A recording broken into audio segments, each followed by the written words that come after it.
Former French President Nicolas Sarkozy will begin his 5-year sentence in La Santé prison in Paris on Tuesday. Sanai Takaichi wins a historic parliamentary vote to become Japan's first ever female prime minister.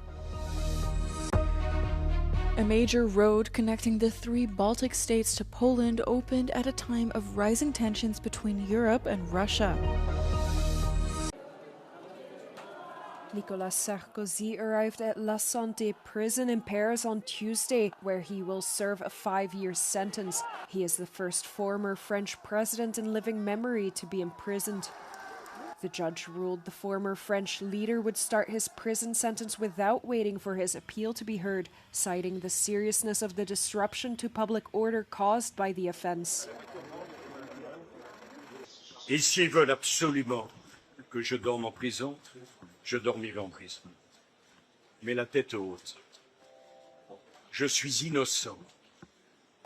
In September, a Paris court found Sarkozy guilty of criminal conspiracy involving the use of funds from Libya to finance his 2007 presidential campaign.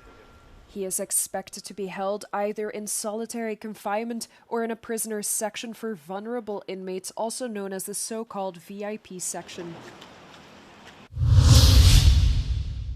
Japan's parliament has elected Sanai Takaichi as the country's first ever female prime minister, a historic first that comes one day after her struggling party struck a coalition deal with a new partner. In Tuesday's parliamentary election, lawmakers in the lower house voted for Takaichi with 237 votes, more than what was needed for a simple majority. Takaichi will replace Prime Minister Shigeru Ishiba, ending a 3-month political vacuum and wrangling since her Liberal Democratic Party's disastrous election loss in July.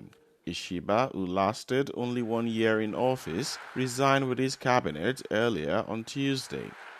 A protege of assassinated former Prime Minister Shinzo Abe, Takaichi is expected to emulate some of his policies, including a stronger military and economy, as well as revising Japan's pacifist constitution. But she also faces a major test. Takaichi needs to quickly tackle rising prices and compile economy-boosting measures by late December to address public frustration.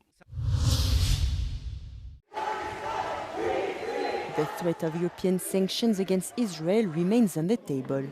10 days after the ceasefire in Gaza came into effect, the 27 European foreign ministers who gathered in Luxembourg considered the situation too fragile to ease pressure on the Israeli authorities, Kaya Kallas said. The ceasefire has changed the context, that is very clear for everybody. However, unless we see real and sustained change on the ground, including more aid reaching Gaza, the threat of sanctions remains on the table. Other prerequisites include access to the Strip for journalists and humanitarian aid workers and NGOs' registration to be unrestricted, Kallas said. The President of the European Commission, Ursula von der Leyen, proposed 3 measures last month. The partial suspension of the association agreement between the EU and Israel, the freezing of bilateral aid, as well as individual sanctions against 2 Israeli far-right ministers and violent settlers in the West Bank. Hamas and Israel both accused each other of violating the ceasefire.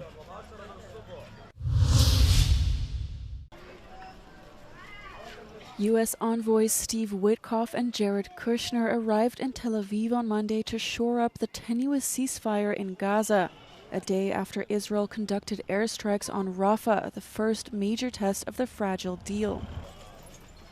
The IDF said it acted in defense and was responding to an attack leveled against its forces stationed there. Meanwhile, Hamas also said Israel had violated the ceasefire close to 50 times since it came into force.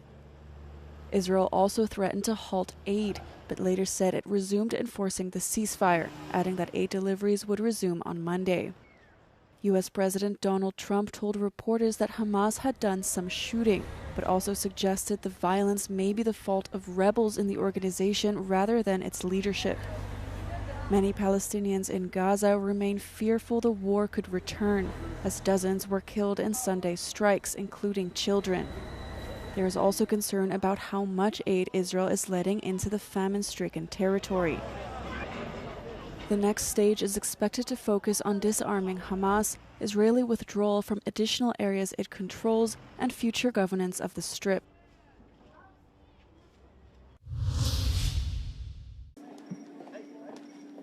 European diplomacy is on a knife edge regarding the announced summit between the American and Russian presidents scheduled to take place in Budapest. Upon their arrival in Luxembourg on Monday, the European Union's foreign ministers expressed their hope that the meeting between Donald Trump and Vladimir Putin would bring an end to the war in Ukraine. However, the location of this meeting poses a problem.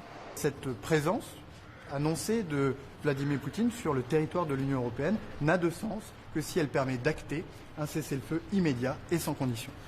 The controversy stems from the fact that Hungarian Prime Minister Viktor Orbán disagrees with the majority of the EU on the war in Ukraine. In addition, the Russian president is under an arrest warrant from the International Criminal Court. No, it's not nice. I mean, to see that really a person put to the arrest warrant by the ICC is coming to a European country. And again, the question is whether there's any outcome out of this. To enable this meeting to take place, EU member states will have to open their airspace, which has been closed to Russian aircraft since 2022. However, diplomatic exemptions are possible. A major road connecting the 3 Baltic states to Poland opened on Monday, at a time of rising tensions between Europe and Russia.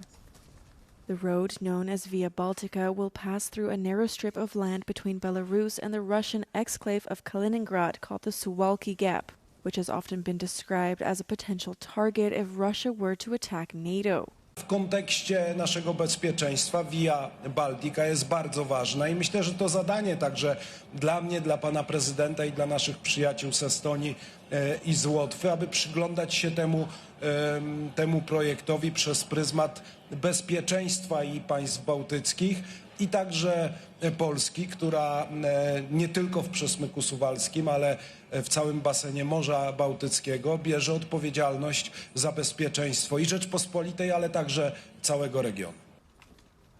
NATO troops could potentially move faster in aid of the Baltics by using Via Baltica. Also under construction is a companion railway project known as Rail Baltica, the first sections of which are due to be operational by 2030. A cable that snapped on the Lisbon funicular, causing a crash that killed some 16 people last month, was not certified for use in public transport, an official investigation has found. According to a report released on Monday by Portugal's Accident Investigation Office, the cable had accumulated maintenance issues and did not meet specifications set by CARIS, the municipal transport operator. The report called for all Lisbon cable cars to be kept out of service for urgent modifications.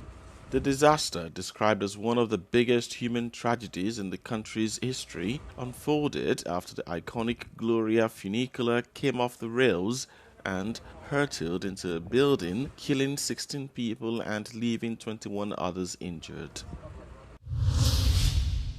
A basketball driver has been killed after fans attacked a bus with stones and bricks in Italy. Confrontations following a basketball game turned deadly after Sebastiani Rieti supporters threw bricks and stones at the Pistoia fans' bus, killing one of the bus drivers. The windscreen was smashed at the front, near the passenger seat beside the driver, where the second driver was sitting. He was struck by a brick and died instantly, according to local media. Tensions had already flared during the game at the Palazzo Giornar Arena, forcing police and carabinieri to intervene. After the match, police escorted the Pistoia supporters bus to the motorway junction, but some Sebastiani fans allegedly followed it for several kilometers before launching the attack. In a post on X, Italy's Prime Minister Giorgia Meloni condemned the quote unacceptable and insane act of violence. Investigations are underway to trace the attackers. No arrests have yet been made.